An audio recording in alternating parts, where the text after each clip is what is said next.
It's not very interesting. What's interesting is Rumsfeld's policies and Chavez's policies. That's if there were newspapers in the country, that's what they would be talking about, not what rhetoric people use. That's gossip. I don't like it, but who cares? I don't think it's constructive. I also don't think it's constructive to actually calling Bush names, to get back to your question. That's very constructive. That's programmed by Karl Rove. What he wants is to have liberal critics ridicule Bush because he says nuclear and misunderestimate and talks with a probably fake Texas accent and so on.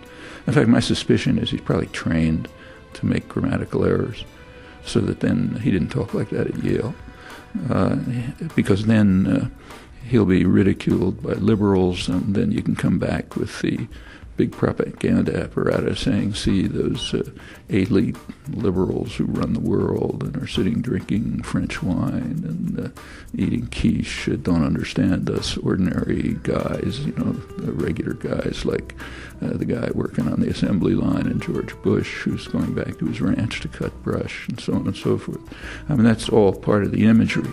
So if you want to contribute to that imagery and to the success of the ultra-right, then yes, you should make fun of George Bush's accent and the other forms of ridicule. But mostly it's either destructive or childish. And the same holds of everyone else's rhetoric. What's important is the content, and that was systematically evaded. Actually, if I had the resources, I'd like to do a media search and see if there was any reference to the substance of his remarks. After all, even at the General Assembly, you read the New York Times review, it was what's called a news account. It was mostly kind of gossip and making fun of it and so on. However, they did have a phrase which was interesting. They said he received prolonged applause, so long that the chair had to intervene to stop it. Well, any journalist would ask, or commentator would ask the next question, why? Why did he receive prolonged applause? Is it because he called George Bush a devil? No. It's because he was expressing a point of view which happens to be very widely accepted in the world. In fact, it's the overwhelmingly dominant position. Chavez's views are called controversial. It's quite the opposite. It's the views of the U.S. media and commentators that are controversial. It's not controversial when Chavez says the U.S. is one of the greatest threats to peace in the world. That's not even controversial in Europe. When you take a look at polls in Europe, when people are asked to list the major threats to peace, the United States is way in the lead, far above Iran or anybody else. So if Chavez says it at the UN, what's controversial? What's controversial is the U.S. position of saying that it's controversial, because it's not. I mean, unless you define the world as the New York Times editorial board, it's not controversial. Well, those are the kind of reports that should have been carried out. Or if you want to talk about Venezuela, every reference that I see calls Chavez, tin pot dictator, so on and so forth. By what standards is he a dictator? I mean, he's been repeatedly elected in elections certified as free and fair. He allowed the media in Venezuela bitterly condemn him in terms which are unimaginable virtually in the United States. There was a military coup that briefly overthrew him. It was supported by the top media. They haven't been punished for it.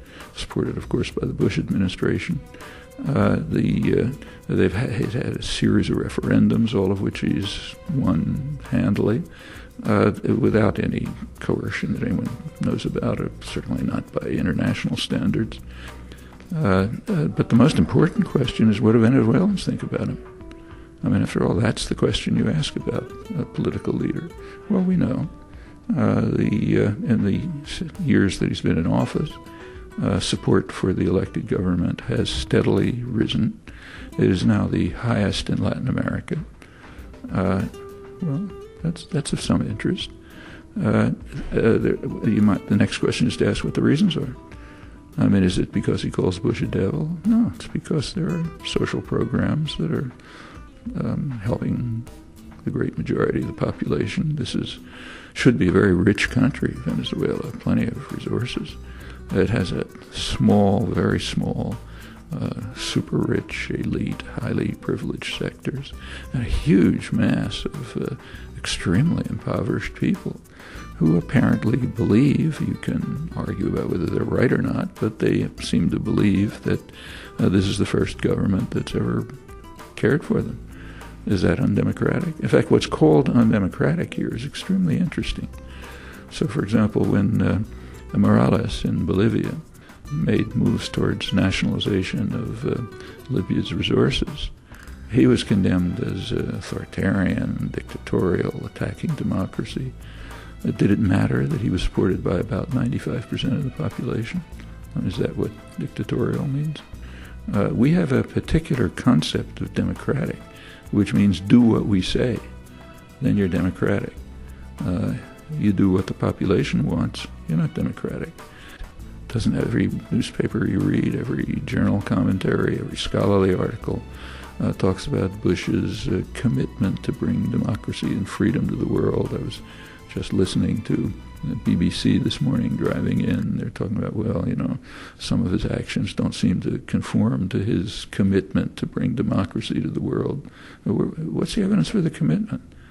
I mean, the evidence is the dear leader pronounced it.